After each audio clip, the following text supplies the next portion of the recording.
Good morning, good afternoon, good evening, depending on where your location is. This morning's Dharma talk is titled Compounded Things. So when we think of compounded, a bunch of separate things are brought together to make a compound. We think of it in terms of chemistry or recipes or maybe lots of ways that I'm not even thinking about. But fundamentally, anything you see has some kind of specificity to it as a thing, whether it's as solid as a piece of granite or whether it is as ephemeral as a thought or a memory or an emotion. They have no separate. They may appear separately, but that's because we continue to divide things up, categorize them, label them, project onto them, up and down, back and forth, plus and minus, and all of those other relative things. And that actual projection is also dependently arisen and is, you could say, is compounded. So the idea with compounded things, thinking about a topic for a Dharma talk, I first was just going to do another questions from Sangha, that's fine too. If you have questions that aren't regarded to what I'm talking about, then I'll make it about that. So you can't say anything that isn't about compounded things. So this is just basic teaching of the Buddha. The 3 marks of existence are sometimes called the 4 marks of existence. Things are impermanent. Anything is impermanence. Nothing lasts. All compounded things will vanish. That kind of thing. And then there's suffering or discontent, dissatisfaction on several different levels, including the kind that you don't think you're having because you are ignoring it, shutting it out, and using a particular situation to hide out from what you don't want to know about. And then no self, that there is no solid being, no solid separate being, because the self is compounded, traditionally talked about as the 5 heaps or the 5 skandhas, form, feeling, perception, concept, or sometimes called memory and consciousness, the 6 sense fields and their objects. And then the last one sometimes is included, called peace, which is just the spiritual path, you could say, simply put.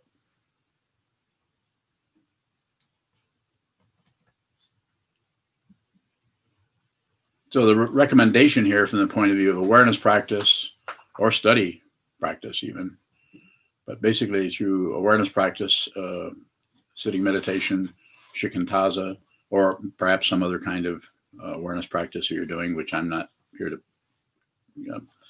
change your style or way of doing it. If it's working for you, do it.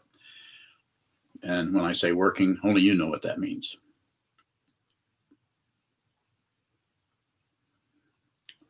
But that is to sit down and simplify, be very radical. The word radical is thrown around a lot as indicating somebody who's or off, separate from anybody else, or against the golden mean or something. And then actually it's just talking about radix or root, the root of things. And that's why this form of meditation, not that other ones don't deal with that also, shikantaza, just precisely this. If you do enough of it, you return to the cushion, return to the wall, and just gaze at something where not much is happening.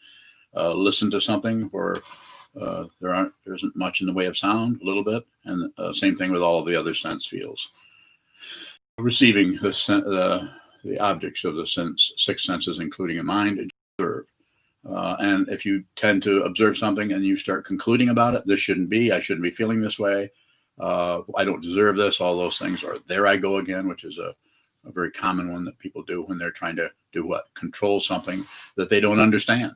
And when I say understand, I'm not talking about necessarily an intellectual understanding of something. You don't have to understand intellectually. You just have to stick your finger in it, perhaps.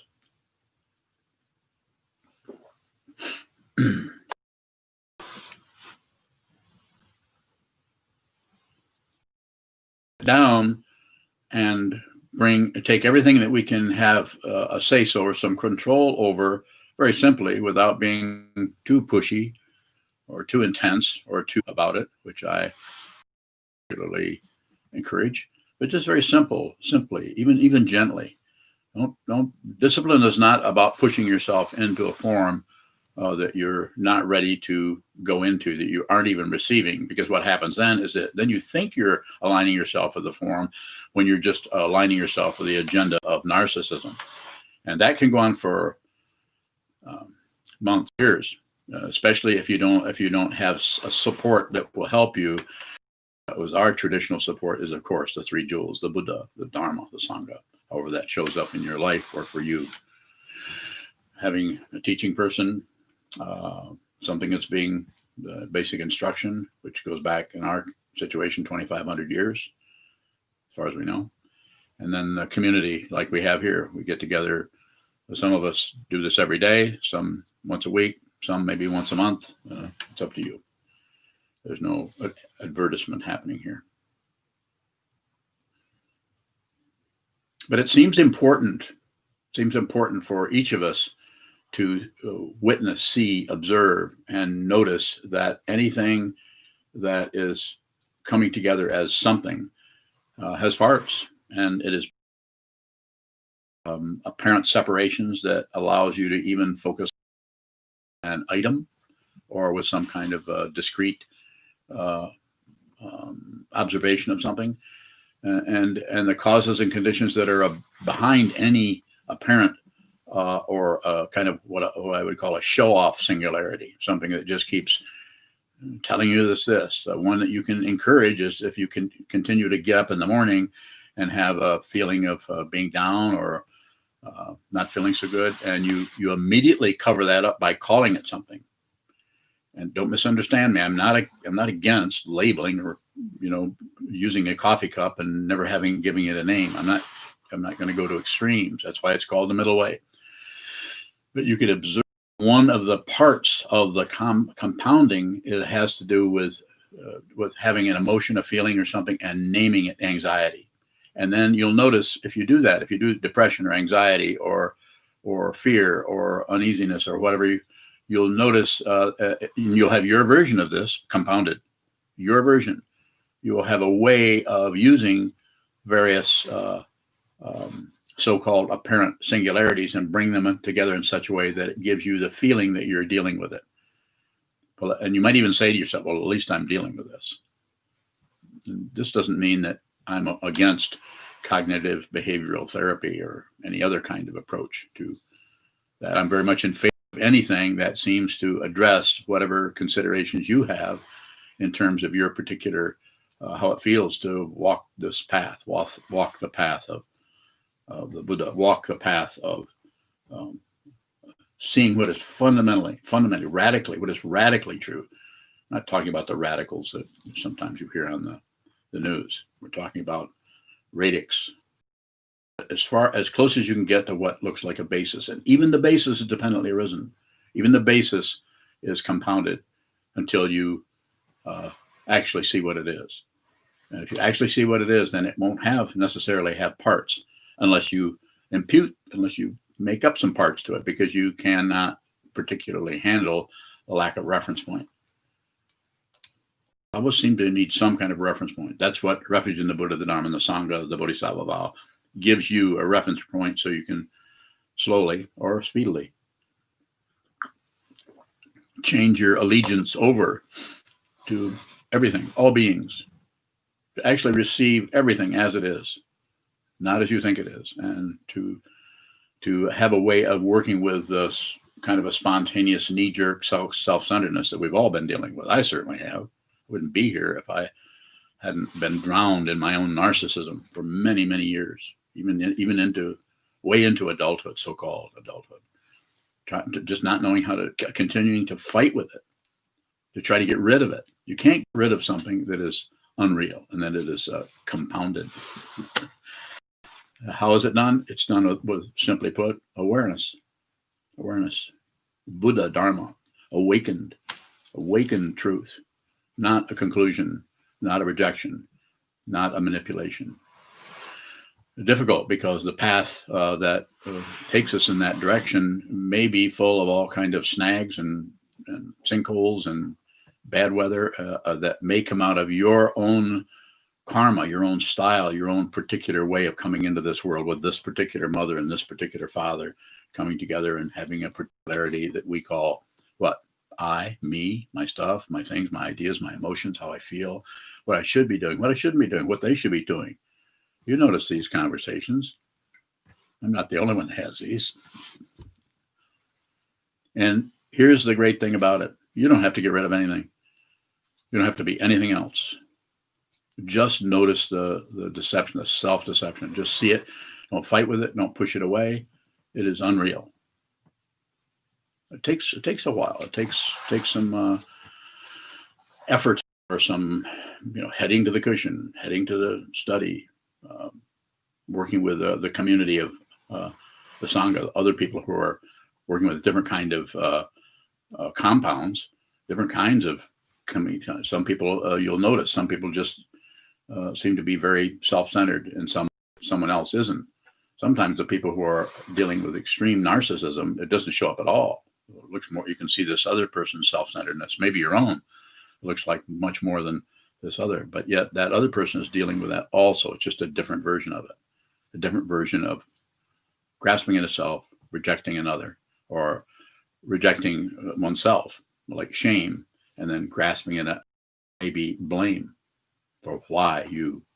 We have these little short stories, little vignettes about ourselves.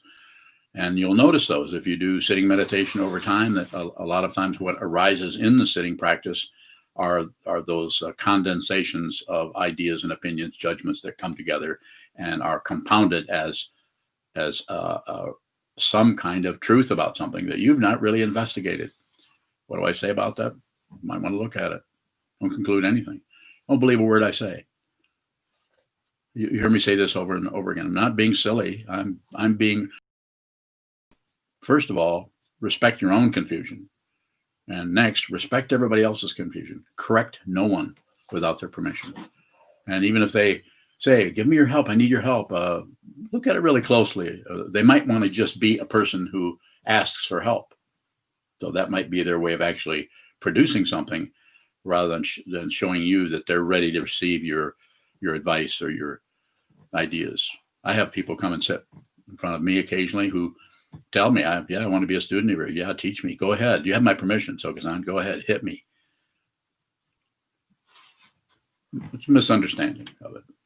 So it's a lot more scary than that. It's not just, I think I'll hang out with this old guy and see if he can help me.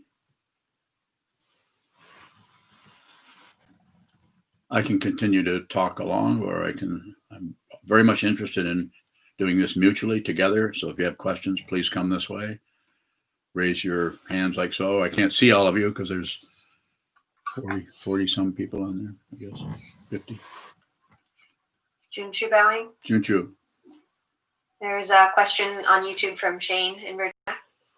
I know Shane. What are you up to, Shane?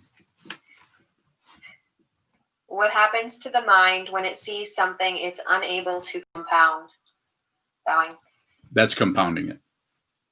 It's a more difficult kind of coming together. But you've already compounded it. It's already occurred, just not in the way that you were trying to manipulate it or trying to stop it or trying to reinterpret it.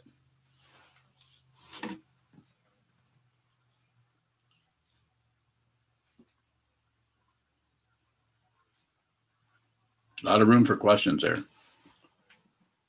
I've left myself vulnerable for all of these questions. So come and let's talk. Let's do it together. You ask questions, I'll respond. If you see some kind of a discrepancy or holes in what I'm saying, come ahead. See if you can find a hole. Unyo. You're bowing. Do you see a hole in something? Go ahead. I hope there's a hole in our computers so you can see. Go ahead.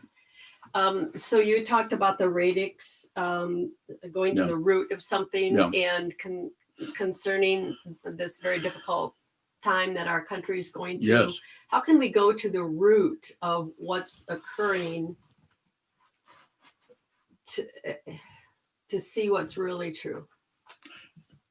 Do it with this is mind training. This is not, we're not talking about going out and joining movements, or not that you shouldn't. I mean, if somebody said they want, people have done that occasionally. They want to march on Washington, want to join them. I'm not against any of that. I think that's fine. But do it out of awareness rather than out of some kind of conclusion that you're actually at the controls, or you're at the levers, or do it as it comes out of your awareness. But the place to look is everything you see, everything you're doing, everything that's happening is a projection. You know, you can take exception to that, and I won't argue with you about it. I won't discuss it. It's not something you can prove, because it's caught in its own relativity.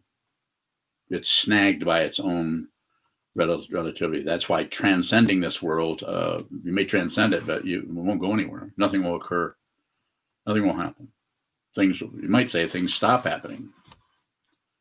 More. So Yeah. Well, that's difficult, and I wouldn't try to have compassion for them, forgiveness, or you might want to retract the blame if you can, because the individuals that are causing the, literally, to what we've been looking at, those people, it's dependent.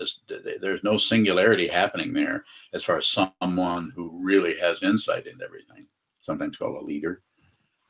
There's no one, even the ones who are showing up as leaders there's no mind training going in there. I don't care how wonderful and liberal and kind, or what their skin color is, or whatever.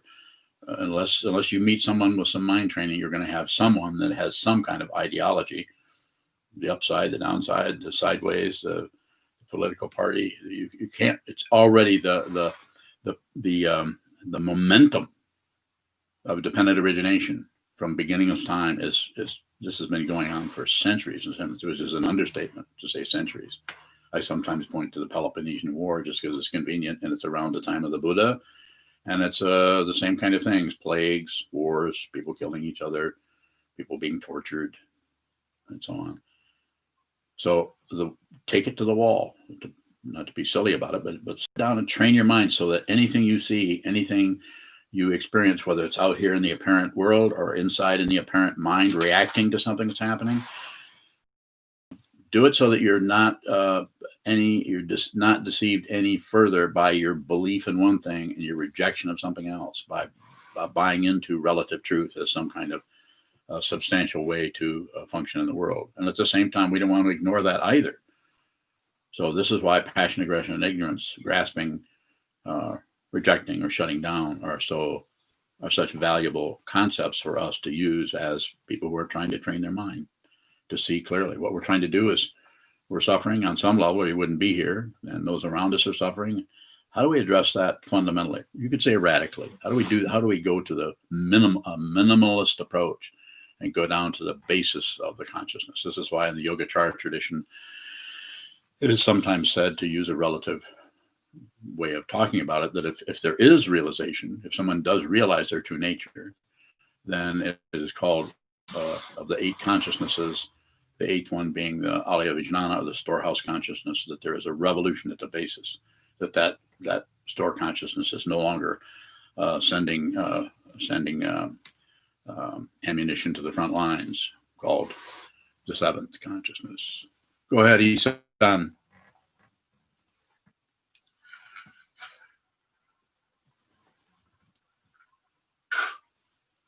Isandai, my question is about the vow to save all beings. Yeah. For someone whose identity and narcissism is wrapped up in, I'm a person who helps people, how can I see the vow to save all beings radically? Okay, very good. Just that you're a close student of mine. You're also a nurse. There's a lot of nurses that are more about, and doctors are more about being a person who does that, a highly polished form of narcissism, or there might be some that actually are radically doing that, which would mean they have no idea what they're going to do next, because everything is dependently arisen, and they are rising in harmony, to use the relative word, with whatever's coming and going, rather than coming out of their judgment, their determination, their evaluation, and I don't want to get rid of any of that, because sometimes analysis arises right out of dependent origination, and that's the only approach you can take. But it's choiceless. It's choiceless. There's no one here. It looks like it. Looks intensely like there's someone. There's Isan, there's Sokuzan, there's Unsei, there's Karman. There's solid, or a person who has a history. We know what happened yesterday. We know what's going to happen tomorrow, kind of. So to turn it all the way around and come back to your question, I would say you're already doing it. It just may not look like it, because the materialistic idea of progress or getting somewhere is much different, because it buys into the structure of reality that is ignored, called dependent origination. And it's camouflage. So it looks like there's such a thing as right and wrong, up and down, back and forth.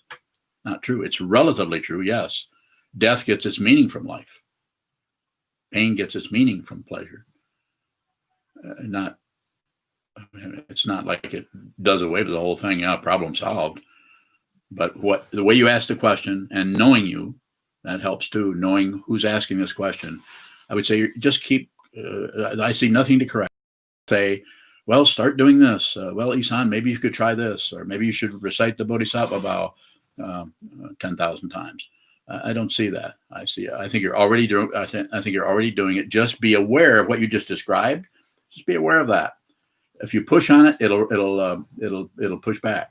If you explain it away or analyze it or something, it likes to be encouraged to be some situation that has some kind of truth to it, when it's just relatively true. And then if you ignore it, so that's why it's called the middle way. Simply put, and it's not maintaining some kind of middle situation. It's just no longer buying into any extreme.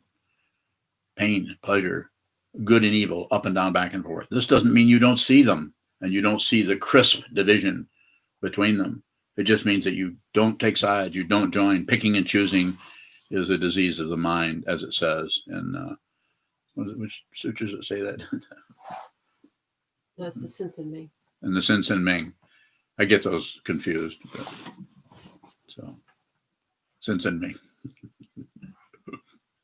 I keep wanting to blame Sokutokisen for writing that, and he did not write that. It was who was it?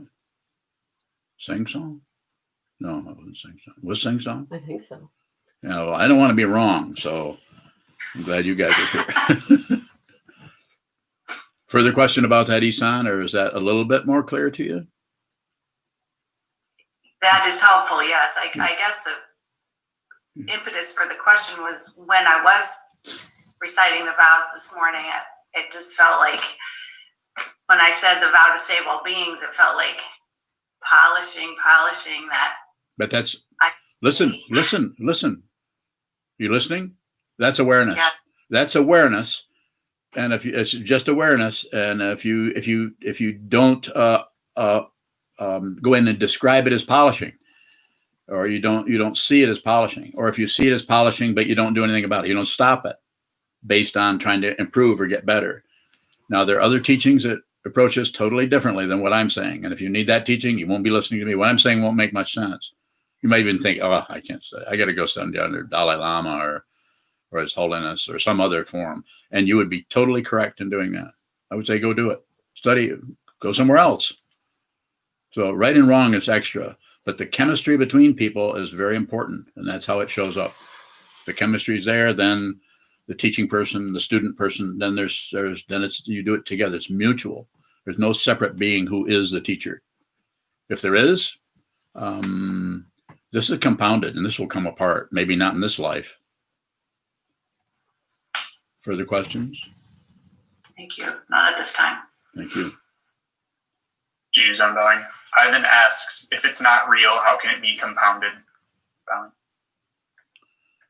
Well, that's what makes it unreal, because it doesn't have any singularity that is fundamental, because it's made up of other things that are getting together to create the illusion of something fundamental.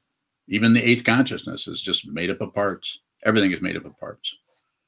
And this is why the way I talk about it, coming out of what I see, I don't know much. I don't remember much. I have to ask people where things came from. You know, where's the broom? Well, wait a minute, I don't sweep. I don't need a broom. So the very unreality or reality comes from our imputation that we have that something is either real or unreal. When the actuality of it, if you want to use that fancy capital letter A word, is neither. It's neither there nor is it not there. And the teaching down through the centuries, different teachers that have seen that or understood that or had even a 30-year glimpse of it. If they try to put it into words, it will show up through their particular style, their personality, and the way they got on the path, and who their teachers were, who their teacher was, or what their karma was like. That's why you have the 17 karma paths all teaching in different ways, in the same thing, teaching pretty much the teachings of the Buddha's Dharma. Some of them seem to be more clear than others, and I can't tell you which ones. Well, maybe a couple. Sue asks, are consequences nothing more than dependent origination? Yeah, cause and effect.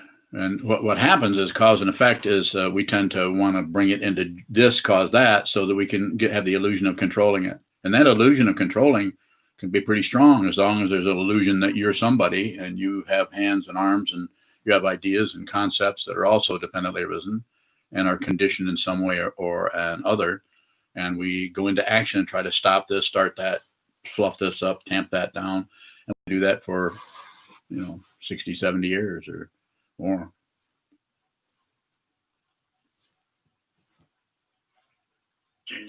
Rushin asks, what is the chemistry between people? What is something between if there is no relation? Just appearance.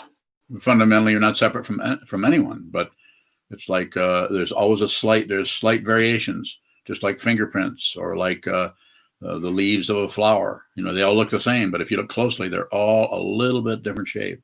The common thing there is snowflakes. You can't find two that are, even though they're very symmetrical.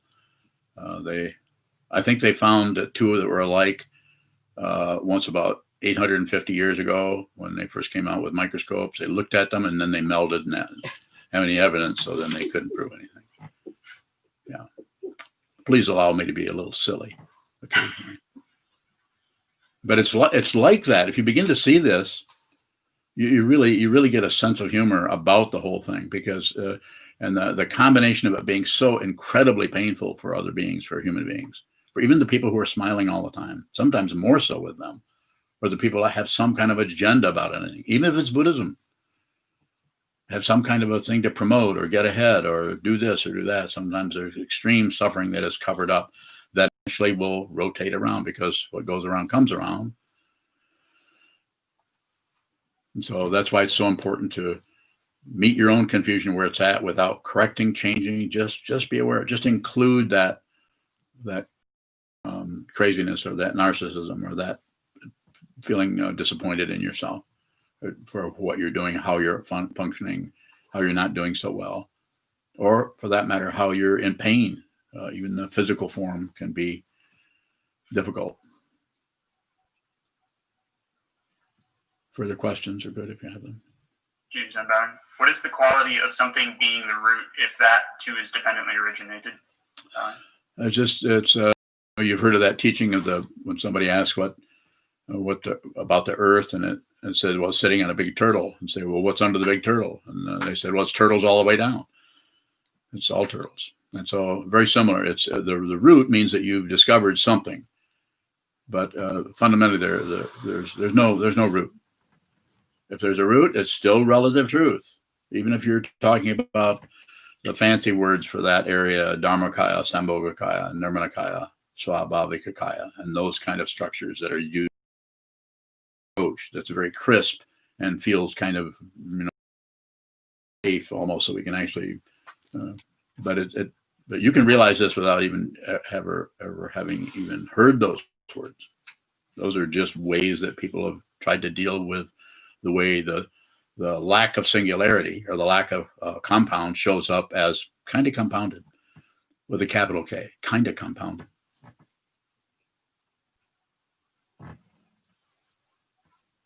Further questions? Junju bowing. Question on YouTube from Daniel Staffler. Okay. In meditation, do we see things as compounded? Train ourselves to see the truth? Bowing. Somewhat. Meditation practice in terms of just a simple formless practice, shikantaza. You could say Shina, Samatha Vipassana also are that way, as does Maha. Simple, radical formless. Sit down and hang out with it. Look at it. And so it may show up that way for you. There are practices where you could deliberately go in and contemplate those, and those may be important for you to do. But my understanding, the fundamental thing to do is to separate them out. Actually, train the awareness, sharpen the blade of prajna, sharpen that blade, sit down, and watch what moves without adding, subtracting, dividing, concluding, examining. Do nothing with it. Just watch the movement, because whatever is moving is actually like a sharpening stone that's going through your mind stream, and it's like sharpening the blade. But you're not delaying it. You're not stopping it and questioning the stone, or questioning, or adding to it, or complimenting. You're not doing anything. So that image works nothing works perfectly, but it works a little bit, in that your ability, the strength of your witnessing gets stronger, because you're no longer taking what you're witnessing and changing it into an idea about it. Oh, I'm feeling this, that must be about. I'm feeling that, this is showing up, that must be. Where the ego mind is so incredibly ravenous about having a position and having some kind of nutrition to keep it going as me in my world. And a big one that is probably the scariest one is a fear of death.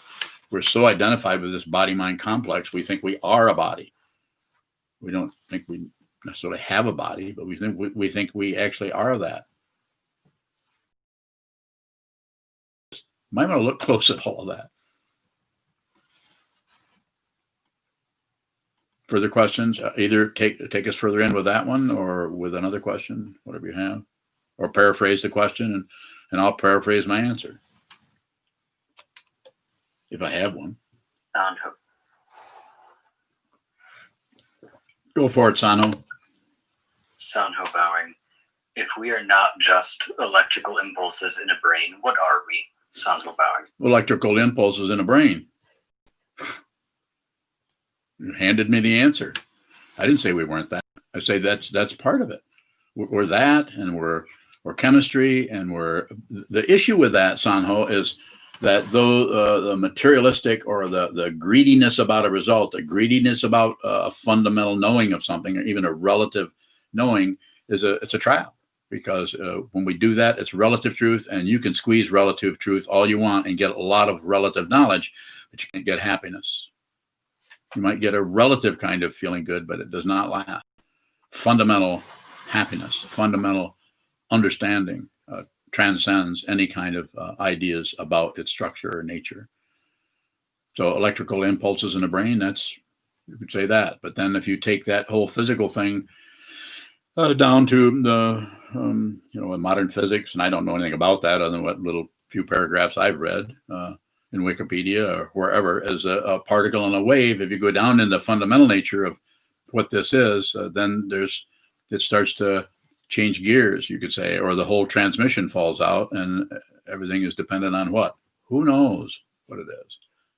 Who knows is there some kind of dependency going on somewhere? Find out, so that you are certain, and you can be certain about this. And the only way you can be certain is there's no one who's certain. I'm not concerned what it's called. I don't really need to particularly call it something. And I only am able to do this because you give me permission. Class, and I do the best to help you without interfering with you. I'm not here to modify the karma you need to see. I don't want to get in the way of your particular life. Laura. Laura bowing.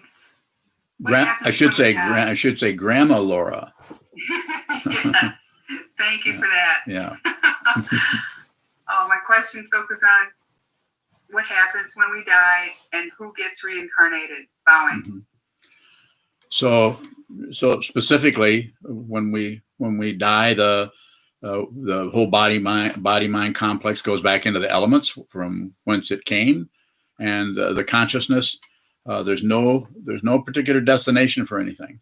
So it depends on what is. If there's something still struggling for control, then that could perpetuate in some way. Everything runs out of steam eventually, from as far as being a singularity. So because it's compounded. So that may go on.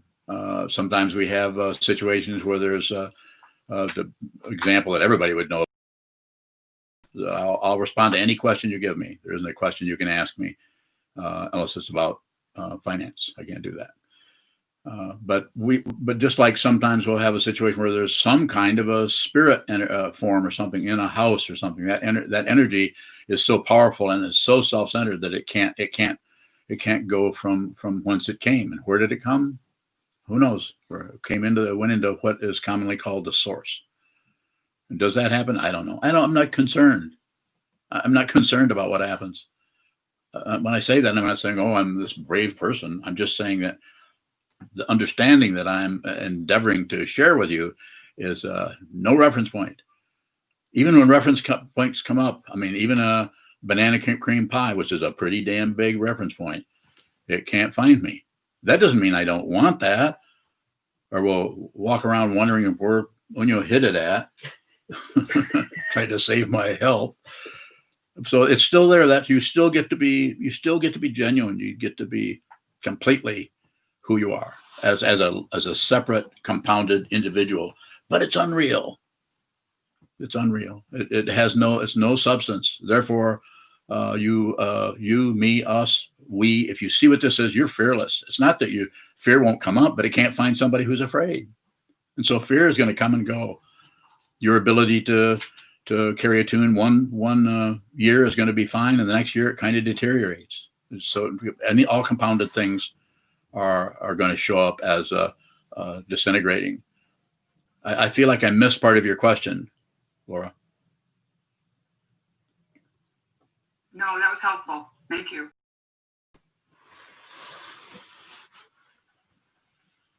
For the Keep question, bowing. yes, go ahead, please. Question from Joseph in Kalamazoo. Yes. Is suspicion a helpful aspect of observation? For example, if I claim that I am aware that I'm not separate, is that claim itself good evidence that I am not aware that I am not separate?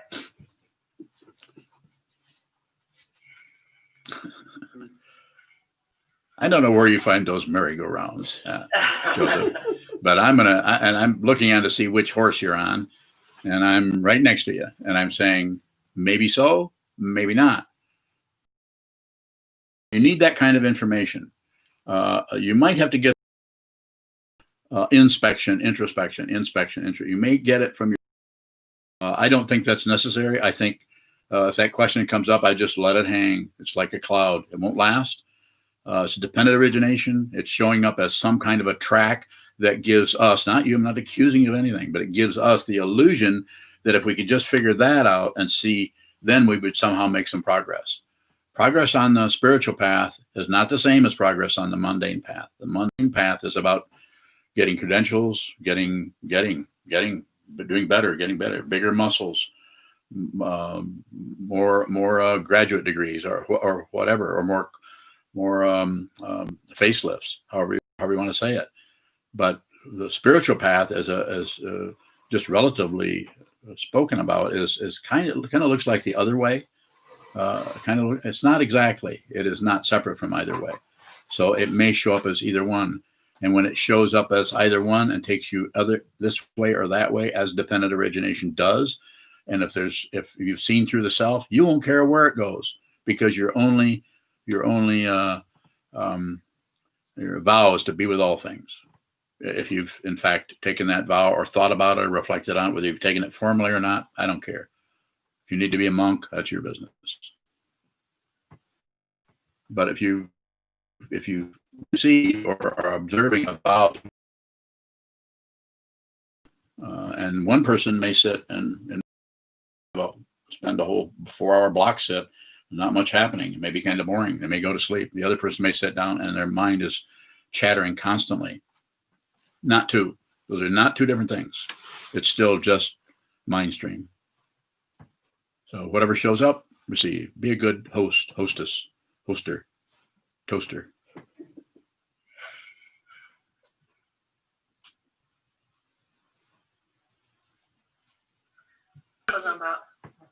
Go ahead, Katie. Katie Bowing. How do I work with the despair I feel for everything going on in the country right now? Yeah. How much time are you doing sitting meditation? And Not much. how much? Not much at all. Maybe Do more. 5 minutes a day. Pardon me? Maybe 5 minutes a day. Yeah. My That's, anxiety is really high. yeah. Well, take that anxiety to the wall. Take it to, we have a setup on every morning and afternoon on Thursdays where you can sit for a total of hours and have Sangha or somebody in real time sitting facing a wall, and you can on Zoom. We make use of the technology. It's called Sangha. Exactly, company. It's Sangha. So do that. Get the and listen to me. You ask me a question. I'm saying the world out there is a intense suffering, but the momentum of this stuff has been coming and going since beginningless time. It was happening during the time of the Buddha. It's happening now. There's not many people that are interested in mind training. There's some wonderful people who are interested in fundamentally helping others. Of course, we have lots of those people. And there's lots of people that are so absorbed in their narcissism that they don't even know they're narcissistic until some kind of powerful narcissist gets to the top of the mountain by pushing everybody else off and is up there for a short period of time. And all the people that didn't know they were narcissists start resonating with that insanity, with that looks the way that he does. And they resonate with it because he is so impervious to right and wrong. And he's able to just lie constantly. And people like that because the way it helps them, it helps them recognize that they're lying too. But here's someone validating it. A very interesting area. This is what happened with Mussolini. This is what happened with Hitler, and with all the terrible things in the American West with the indigenous people, intense, crazy people at the head of the thing. We have them today. Sometimes people are very, very sweet and kind and wonderful, but look closely and you'll notice no mind training there. And when there's no mind training, then they succumb to their own blind spot, so to speak. And so I would say, don't stop looking at it. You might want to reduce your dosage of news. You could pick a really great network and then a really difficult network, shall we say, rather than say bad, and then rotate and see what the contrast is there. I'm not saying there isn't one, but notice that there's a contrast.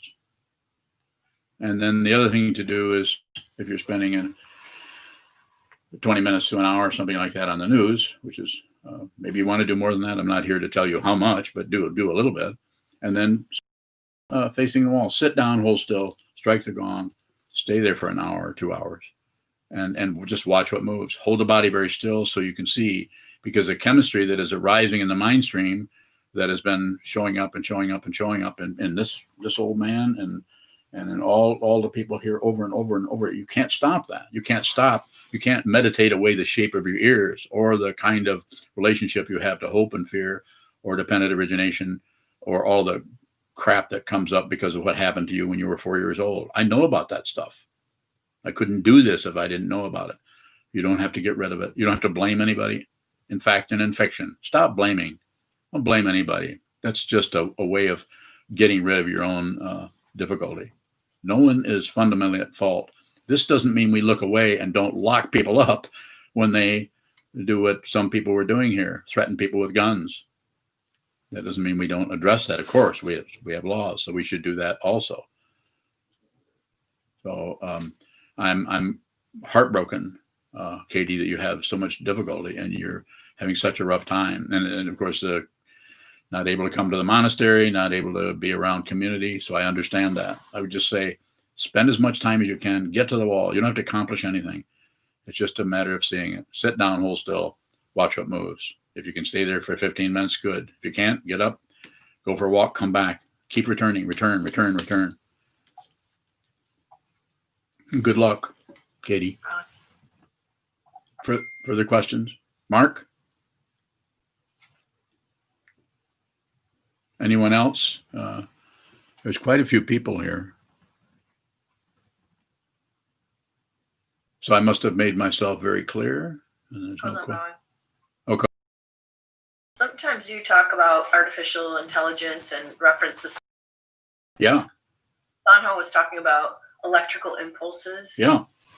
You know, whether it's carbon based in what we call living beings or in sophisticated robots, what's the difference intelligence wise? Well, there's differences, and I'm not a technical person there. So I would just say that the most important thing is to be aware of what's happening there. And this is why I say don't use a smartphone as long as it's allowing you to use it, but be careful because it's slowly it's starting to sense everything about you, and including everything about your bank account and everything about your family. And it's just sensing it. So, keep it around, but be careful of it. Be aware of that and try to, like I say, use an analog watch so that you're watching something move rather than concepts change based on glyphs that represent something that is a long ways away from the sun going through the sky, which is the sun is analog. And so same thing with the gong. Start your meditation with a sound, end it with a sound. Don't use a smartphone or a timer. I'm not saying those are evil, but they're difficult because they're getting in the way of your own insight into what's happening. It'll begin to tell you everything about yourself based on probably selling you stuff.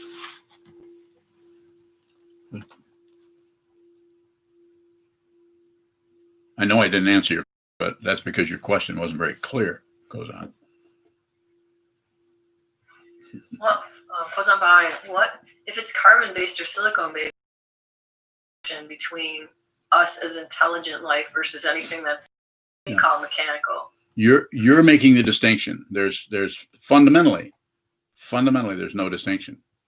So you're making that based on the contrasts of this contrasting with that. That works for a while, and it might work long enough to make millions of dollars.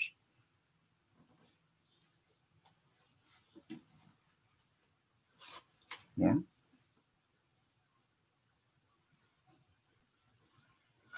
Goes on bowing. So we, just because of lack of something to call it, we call it the ghost in the machine. Why doesn't our smartphone, or does our smartphone have a ghost? So I don't use that metaphor because there's the illusion that we're going to have some kind of control over it. I'm not going to have control. Is the idea I'm trying to encourage is awareness, and awareness means that what occurs is not near as important as the space in which it occurs. The space in which it occurs is indestructible. Vajra, adamantine. But that which occurs is mutable and will go this way and be right and wrong and good and bad and up and down and in control, out of control. Just a simple way of responding to a question that you're asking that actually, if you were talking to a scientist, they would be happy to elaborate and even maybe publish a book on it, because there's all kinds of room to move around with relative truth and create, I should say, just create all kinds of abstractions about the way that works, about the way the mind works, and about the way the so-called artificial intelligence and all of that. There's some great movies out there these days on those that are very entertaining, a little scary, but entertaining, on robots. And can't think of the name of it, but you guys know about Netflix, right?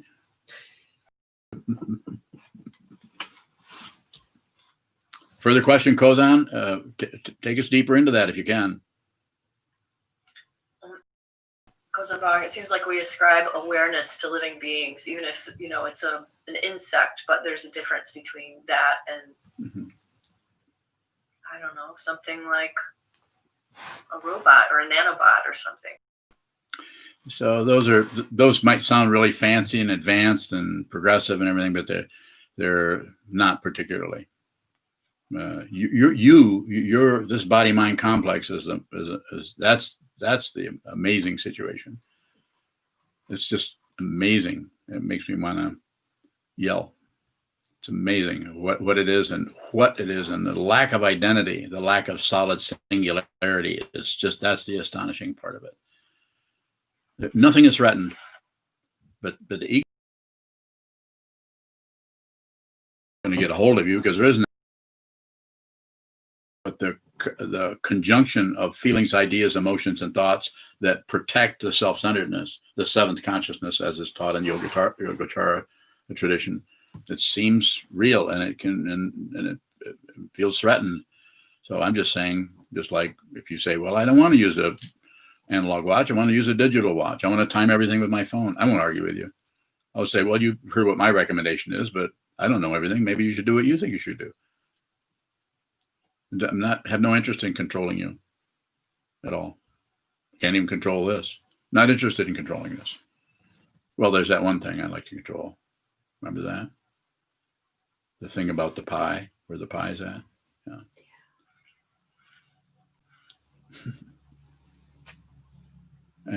Any final questions?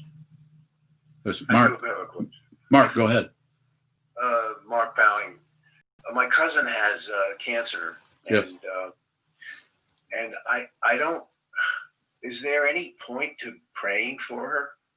Of course. I mean, Yes, absolutely and relatively. Pray for her. Use your imagination. Pray for her. Nothing is separate from anything else. By all means. And how you do that, may fall in line with the Buddhist forms of prayer or supplication, or may all beings be happy and at their ease. All beings, limitless of space, and on and on. You can have some kind of structure for it. You can do it, and you can just pray. But you're not particularly. I don't recall you showing up particularly to me as a Christian. So you just pray to. Pray to the Buddha if you want to. Pray to the Bodhisattvas of the 10 directions and the 3 times. All of those are formless. You are the Bodhisattva of the 10 directions and the three times. She is. This is she, right? yeah. What do I pray for her? Pray for her happiness and her good health. But what's different about it is you pray. It's like you pray or you supplicate, but you don't look for results. That's a misunderstanding. It's just give. It's just give. Generosity. You'll know what I'm talking about. Thank you. Yeah. Thank you. Thank you. Sanho bowing. Yes, Sanho.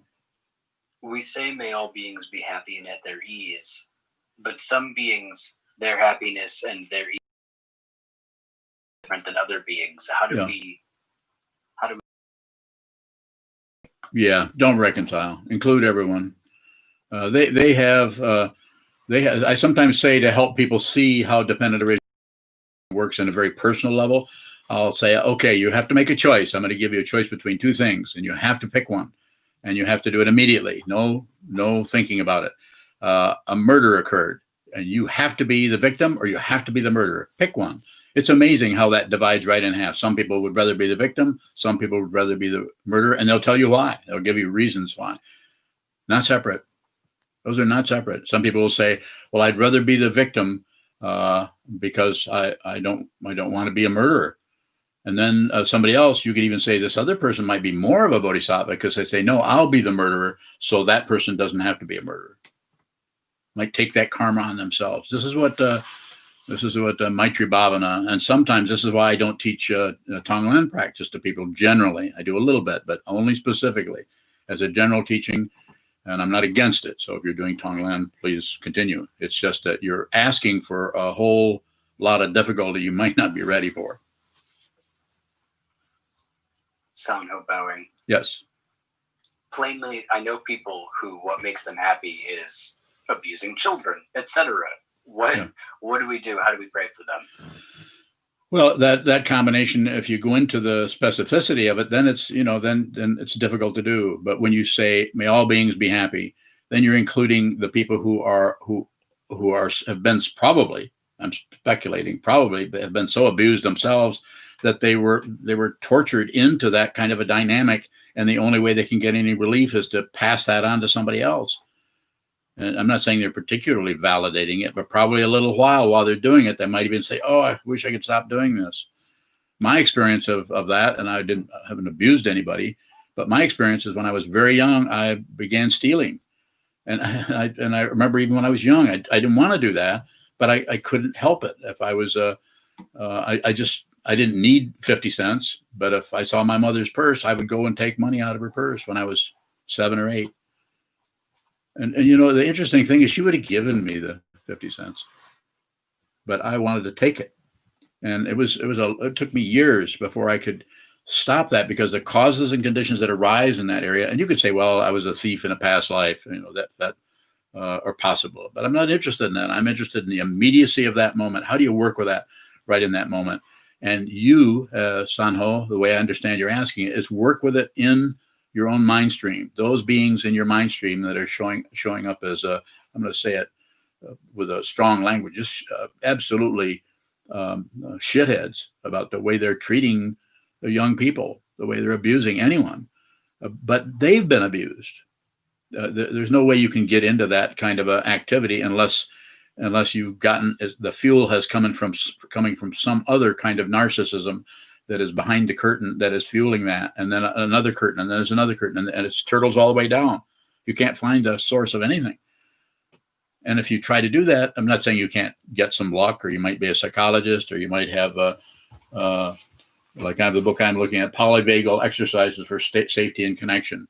I'm not recommending this book. I'm just saying that I read all the time, and I don't miss anything, and I don't have any agenda about that other than Dharma books.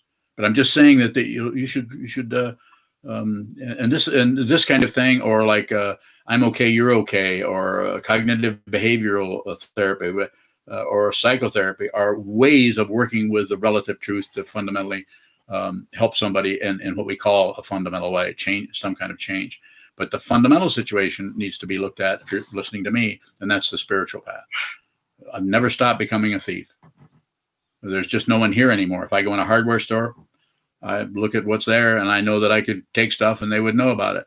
But I never do that. I would never do that again. And it's not because I have willpower. It's because there's no thief here anymore.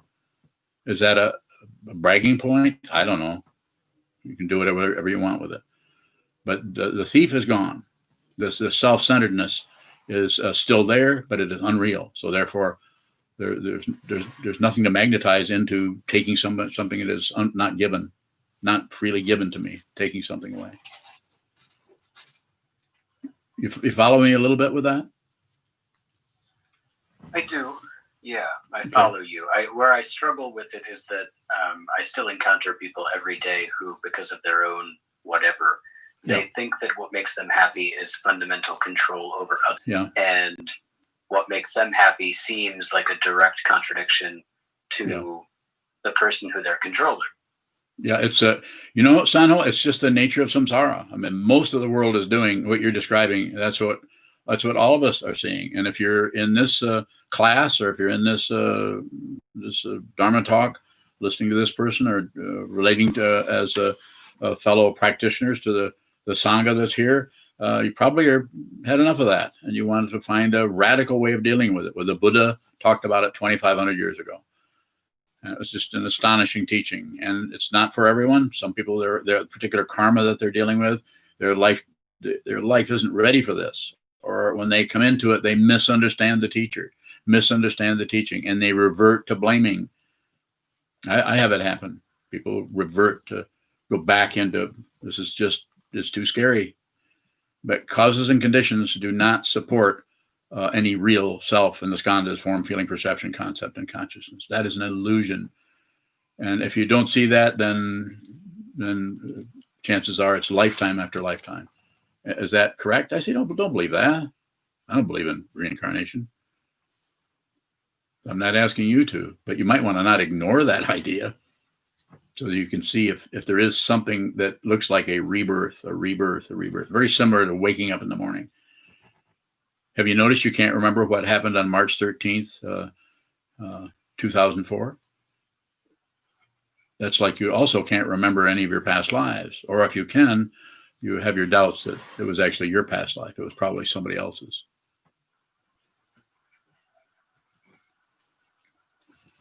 Thank you. Yeah.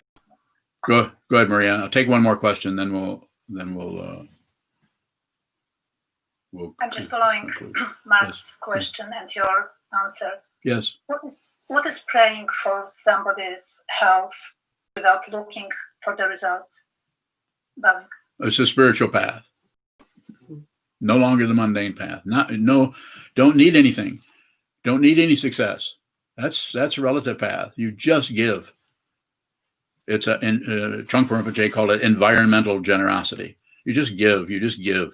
The way I train people to do this is just give everything your attention. Stop producing insofar as you can, and then if you do produce, then give that your attention. Notice that you can't stop having negative thoughts about this particular mean or cruel or a disrespectful person that you keep running into every day. You can't do that rather than try to go in and somehow. Their negative karma is not your business. What is your business? If you've received the vow, which I know Sanho, you have received the Bodhisattva vow. And so I would say just receive. Be the most fundamental form of generosity. And I'm not saying there isn't something else, but it is a fundamental form is to give everything your attention. Receive this incredible world that is stepping into your path over and over and over again in that form of your gorgeous and completely homely. Receive. And then if you do produce, it'll come out of an incredible, deep intuition, understanding, prajna of what you've been receiving. You'll see dependent origination yourself, and it will not, if it shows up as a conclusion, I see dependent origination, you're lying to yourself. And you're just hanging on a fence pole somewhere in Utah. Don't settle for any reference point. You will find that you don't need to know. You don't need to know what you're after. You don't need that. You need to see what fundamentally is true. Nothing happens. If you think things happen, you'll be led into this and led into goodness and led into badness. And then you'll be when you run into people who are insanely crazy and are trying to deal with their suffering by hurting others or taking the suffering that they can't handle or are not responsible for because they don't think it is their deal, they try to dump it onto others, for sometimes up to and even including murdering them or hitting them with the American flag. It's insanity. But look at your own insanity rather than finger point. If you finger point, then go ahead, finger point it, whatever you want to do.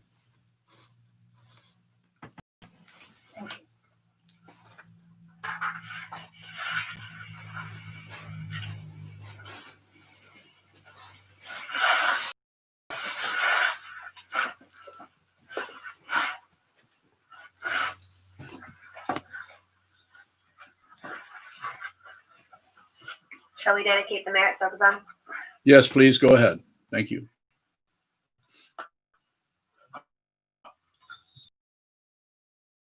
So that we and every sentient being can realize the Buddha's way.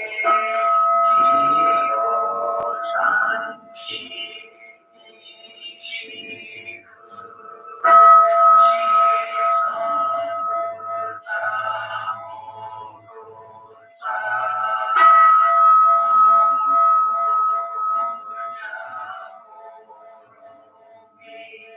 the 10 directions, the 3 worlds, all Buddhas, all everyone's, Bodhisattvas, Mahasattvas, the great Prajna, Parika.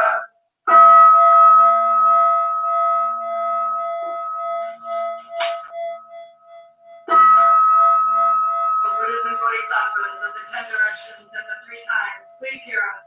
Please and protect SokukoJi Buddhist Temple Monastery, our Sangha, families, friends, and visitors. heal everyone who is unhappy, sick, or suffering, and fill them with light.